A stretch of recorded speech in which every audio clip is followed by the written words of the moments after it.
In the summer of 1906, a chemist named Harvey Washington Wiley sat in a government laboratory in Washington, D.C., staring at a bottle of ketchup that should never have been legal to sell. It was bright red. It smelled sweet. It sat on kitchen tables across America, next to the salt and the pepper, trusted without question. But inside that bottle was sodium benzoate, a chemical preservative added to mask the fact that the tomatoes used to make it were often rotten, moldy, or spoil before they ever reached the factory floor. Some ketchup makers went further, adding coal tar dye to hide decay and turn gray, decomposing pulp back into an appetizing red. Wiley's own research team, nicknamed the Poison Squad, had spent years feeding themselves measured doses of these additives, tracking the damage to their own kidneys and livers, just to prove what the food industry refused to admit. Ketchup, the most American condiment imaginable, was in that moment a chemical cover-up sitting quietly in millions of pantries. It is strange to think that something so ordinary, so cheerful, so red, could carry a history like that. Stranger still to learn that ketchup, as Americans came to know it, is barely 2 centuries old, and that for most of its existence, it had nothing to do with tomatoes at all. To understand how ketchup became one of the most consumed sauces on Earth, we have to go back nearly 1,000 years to a fermenting vat on the southern coast of China, where a very different substance was being born. Long before ketchup was a condiment, it was a preservation technology, and like most great preservation technologies, it began with fish. Along the coastal provinces of southern China, in regions like Fujian, communities had spent centuries perfecting a method of keeping fish edible in a world with no refrigeration. Fresh catches were layered with salt and left to ferment for weeks or months. Enzymes inside the fish slowly broke down proteins into free amino acids, producing a dark, intensely savory liquid, what modern food science would later identify as an early, natural source of umami, the fifth taste, decades before the word existed in any Western vocabulary. The Hokkien-speaking traders of this region called this liquid kut siap, sometimes rendered as ko chiap, a name built from the words for fermented fish sauce. It was not a topping. It was closer to a foundation, a way of preserving the sea itself in bottled form, so that its nutrition and flavor could survive long after the fish was gone. This mattered enormously.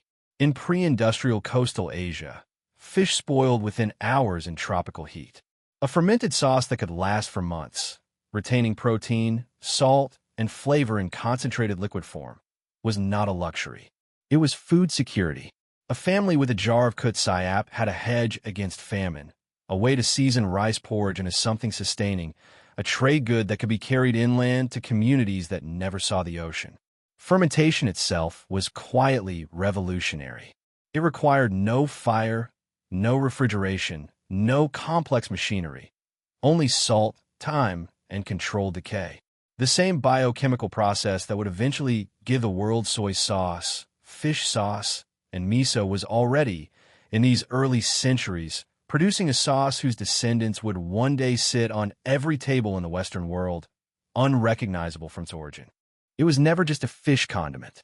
It was one of humanity's earliest solutions to a problem every civilization has faced: how to make food outlast the body that caught it. And like most valuable things in human history, it did not stay in one place. As Chinese traders moved south along established maritime routes into what is now Vietnam, Malaysia, and the Indonesian archipelago, they carried kut siap with them, and the sauce began to change hands, ingredients, and identity. In the trading ports of the Malay Peninsula, local cooks began adapting the concept.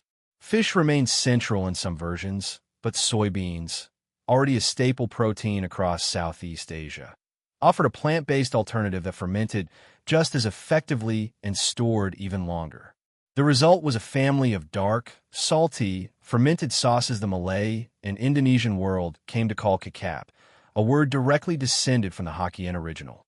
Today's kecap manis, the sweet soy sauce essential to Indonesian cooking, and kecap asin, its Salter cousin, are direct linguistic and culinary descendants of that original Fujianese sauce. This is the first great transformation in the story. Ketchup was never a single recipe. It was a category, a method of fermenting an available protein into a concentrated, storable, flavor-dense liquid. The specific ingredient was never the point. The technique was. By the late 1600s and early 1700s, European traders, first Dutch, then increasingly English, were moving through these same Southeast Asian ports as part of expanding colonial trade networks. Sailors and merchants encountered Ketchup in the markets of Batavia and along the Malacca Strait, and did what colonial traders so often did with unfamiliar foreign goods. They misheard the name, misunderstood the recipe, and tried to take the idea home with them. English sailors began writing home about a sauce called ketchup or ketchup, but critically, they had no access to the fermented soybeans, the tropical climate, or the generations of technique that made the original work. What they carried back to England was not a recipe. It was a rumor of a flavor, dark, salty, savory, faintly exotic, and worth recreating by any means necessary. This is where ketchup stopped being one culture's preservation method and became something else entirely, a blank canvas onto which an empire would project its own ingredients, its own ambitions, and eventually, its own industry. Back in England, cooks who had never tasted the original sauce began inventing approximations using whatever was on hand. Mushrooms, walnuts, oysters, anchovies, even fruit. Anything that could be reduced, salted, and fermented or vinegared into something resembling the umami depth sailors described. Mushroom ketchup, in particular, became a staple of British pantries by the mid-1700s, a thin, brown, intensely savory liquid that bore almost no resemblance to the fish and soy sauces of coastal China, yet still carried the name. It was never just a condiment. It was a translation error that became a national obsession. And that obsession was about to collide with British imperial trade routes, colonial ambition, and eventually an American fruit nobody in Asia had ever put in the sauce to begin with. By the mid-1700s, mushroom and walnut ketchups were not just kitchen staples in England. They were symbols of a certain kind of British sophistication, a way of proving that the empire's reach extended even to the flavor of one's dinner table. But the sauce's real transformation would not happen in London kitchens. It would happen 4,000 miles away, in the fields and ports of a young, expanding United States. The British East India Company had spent over a century building trade infrastructure across South and Southeast Asia. Ports, warehouses, shipping lanes, and monopolistic control over the flow of goods between colonized regions and the imperial center. That infrastructure did more than move spices and tea. It moved ideas, recipes, and cultural fragments, uprooted from their original context and repackaged for a European audience hungry for anything that signaled worldliness. Ketchup rode this same current into American colonial life. English settlers brought their approximated mushroom and walnut ketchups across the Atlantic, and American cookbooks throughout the 1700s are dense with ketchup recipes that contain no tomatoes whatsoever. Walnut ketchup, mushroom ketchup, oyster ketchup, even a lobster version. Tomatoes, ironically, were viewed with deep suspicion in much of colonial North America. As a member of the nightshade family, related to deadly belladonna, tomatoes were widely believed to be poisonous well into the late 1700s, grown only as ornamental plants in many English and American gardens. It was not until the early 1800s that this fear began to break. Credit is often given, somewhat apocryphally, to figures like Robert Gibbon Johnson, who is said to have publicly eaten a tomato on the courthouse steps of Salem, New Jersey in 1820 to prove it would not kill him. Whether or not that exact event happened as legend claims, it captures something real. Tomatoes had to be culturally rehabilitated in the American mind before they could become the base of a global condiment. The shift happened fast once it began. American agriculture in the early 1800s was undergoing its own quiet revolution, expanding farmland, growing urban populations that needed food transported and preserved across greater distances, and a booming culture of home preservation, canning, and bottling. Tomatoes, once feared, turned out to be extraordinarily good candidates for this new food economy. They were high in natural acidity, which helped preserve them. They grew abundantly across a wide range of American climates, and their flavor, once people were willing to eat them, was rich enough to carry a sauce on its own. In 1812, a scientist and horticulturalist named James Mees published what is widely credited as the first known recipe for tomato ketchup in an American publication, a version that, notably, still contained no sugar and functioned closer to a spiced tomato pulp than the sweet condiment recognizable today. Over the following decades, tomato ketchup recipes multiplied across American cookbooks, gradually displacing mushroom and walnut versions as the dominant form. This is the second great transformation in the story. What began as a Chinese fermented fish sauce, mistranslated by British sailors and reinvented with English pantry staples, had now been reinvented a third time, stripped of fermentation entirely, rebuilt around a New World fruit that most of the population had refused to eat a generation earlier. But mass adoption required something more than a recipe. It required trust. And in the chaotic, unregulated food economy of 19th century America, trust was in dangerously short supply. The story of ketchup's rise in America cannot be separated from the systems of labor and exploitation that made its raw materials cheap enough to mass produce. Tomato cultivation exploded across the American South, Midwest, and California through the second half of the 19th century and into the 20th, driven by a canning and preserving industry hungry for volume. That volume was built, overwhelmingly, on the backs of the most vulnerable workers available at any given moment in American history. In the decades following the Civil War, formerly enslaved black sharecroppers and their descendants worked tomato fields across the South under exploitative contracts that differed from slavery in name more than in daily reality. Tied to the land through debt, paid in credit against a company store rather than in wages they could actually save or spend freely. As agricultural demand grew into the early 20th century, the labor force shifted again, toward waves of immigrant workers and eventually toward a migrant labor system that would come to define American industrial agriculture. Mexican and Mexican-American laborers, along with successive waves of other immigrant groups, worked tomato harvests for wages that canning companies kept deliberately low, using the seasonal, disposable nature of the work to avoid the kind of long-term labor obligations that might have forced better pay or conditions.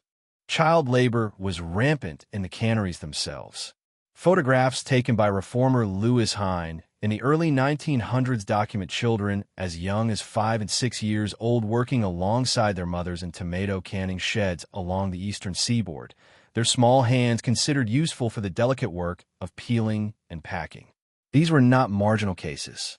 Government labor investigations in the 1910s found that seasonal cannery work employed enormous numbers of children specifically because their labor was cheap and largely unregulated, a pattern the growing ketchup industry depended on without ever having to directly confront it in its advertising or its price tags.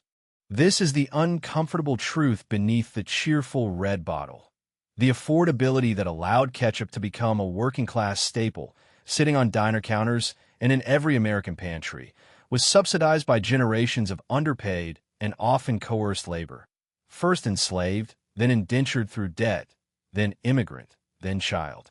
Meanwhile, the manufacturing side of the industry had its own form of violence, quieter, chemical, but no less real.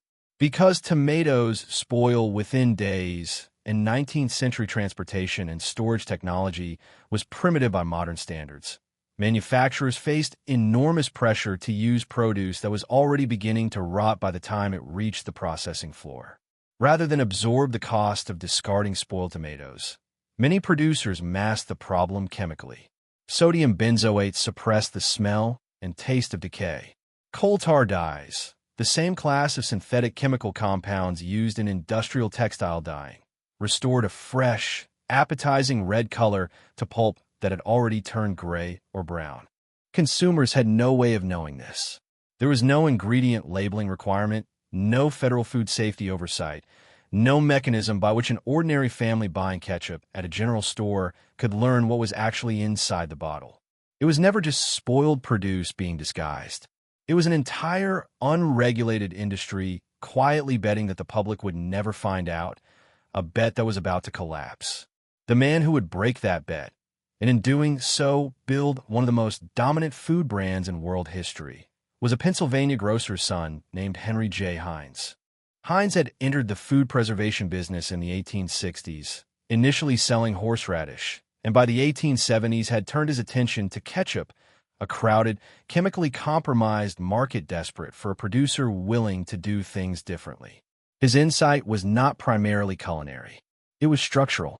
Heinz recognized that the entire tomato ketchup industry had a rot problem, both literal and reputational, and that the company willing to solve it first would win consumer trust at a scale none of its unregulated competitors could match. Heinz's solution involved two major changes. First, he committed to using ripe, high-quality tomatoes rather than processing plant scraps and spoiled surplus, which meant paying growers more and accepting higher production costs.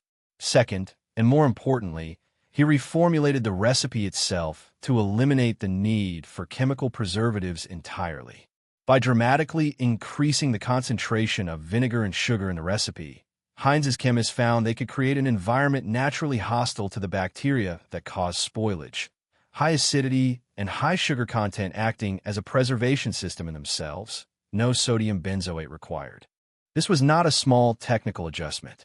It was a fundamental reinvention of what ketchup was.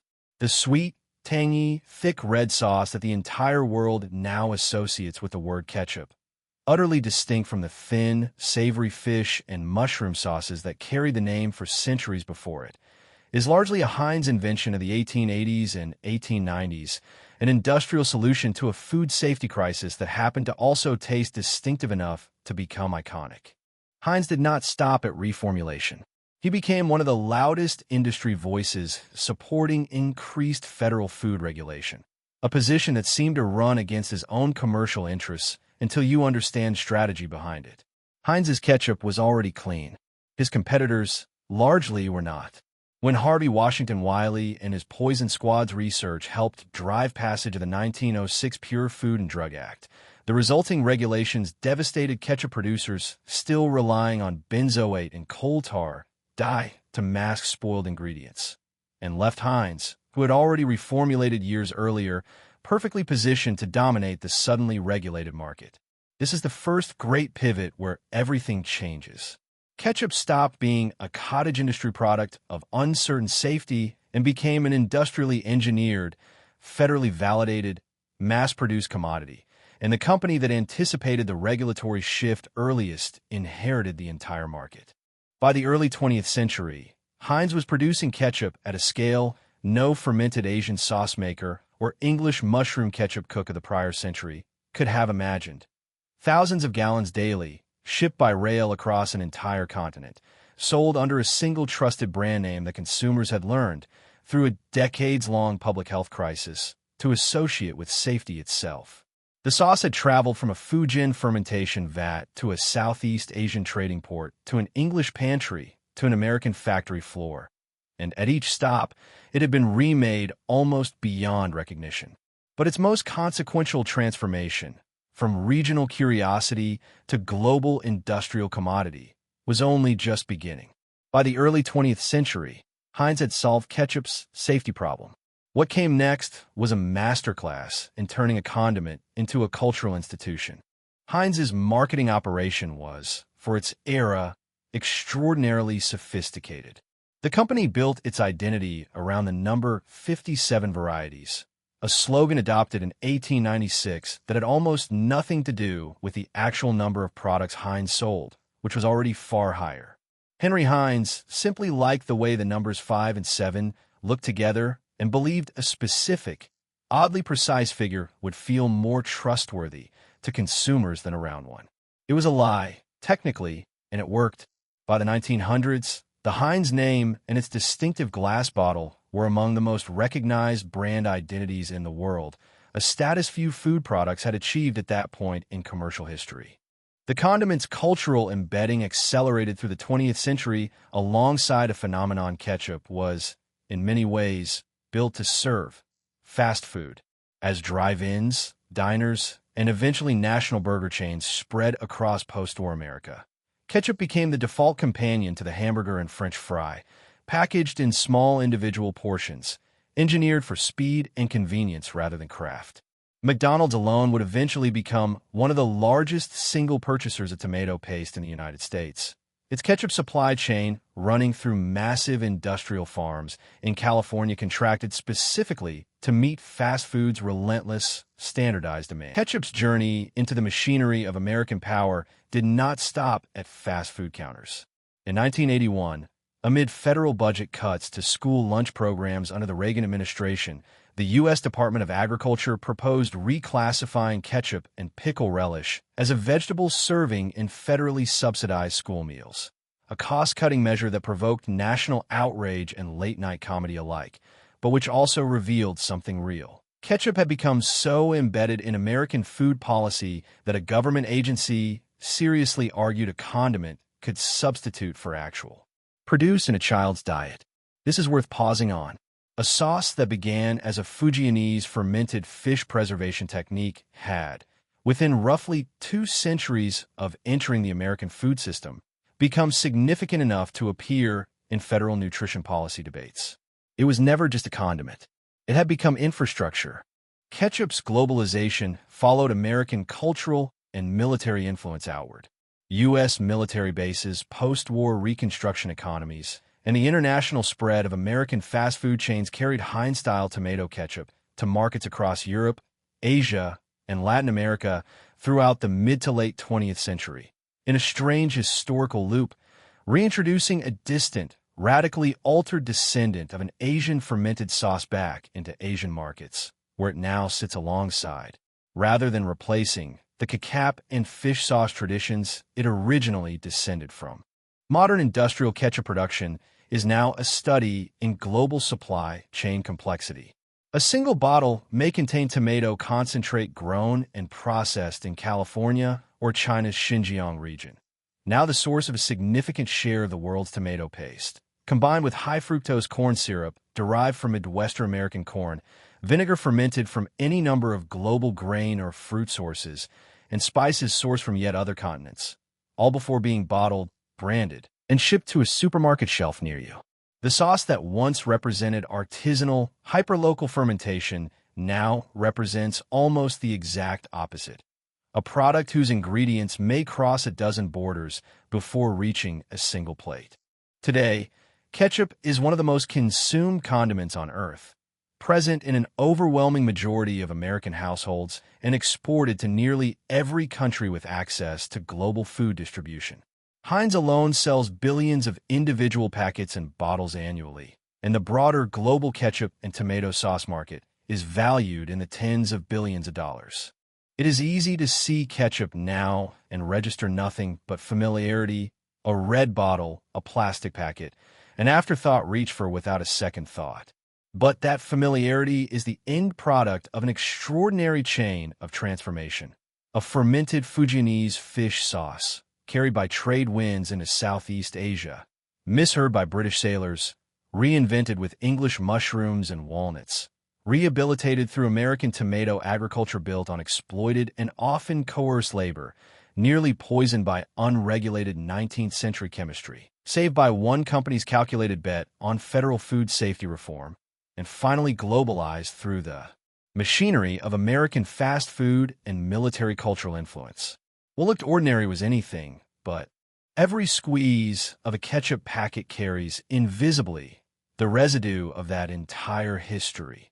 The coastal fermentation vats of Fujian, the debt-bound tomato pickers of the postbellum South, the child laborers photographed in early 1900s canning sheds, the government chemists who ate poison to prove a point, and the marketing genius who built an empire on a number he simply liked the sound of. Ketchup did not merely season food. It absorbed, at every stage of its journey, the economic and labor systems of the empires and industries that shaped it. The next time that bottle sits on a table in front of you, it is worth remembering.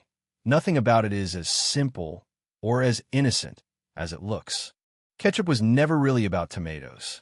It was about trade routes and translation errors, about spoiled produce hidden behind chemistry, about labor systems most people never think to ask about when they reach for a condiment. It is in the truest sense a story about how ordinary things absorb the history of everything that touches them. If this changed the way you'll look at your next burger, That's exactly the kind of hidden history crumb lore exists to uncover. So if you're new here, consider subscribing, because there's a lot more ordinary-looking history waiting to be dug up. What part of ketchup's history surprised you the most? The fish sauce origins, the chemical scandals, or the labor behind it? Let us know in the comments. And if there's an everyday object you think is hiding a story like this one, tell us. It might be the next thing we dig into.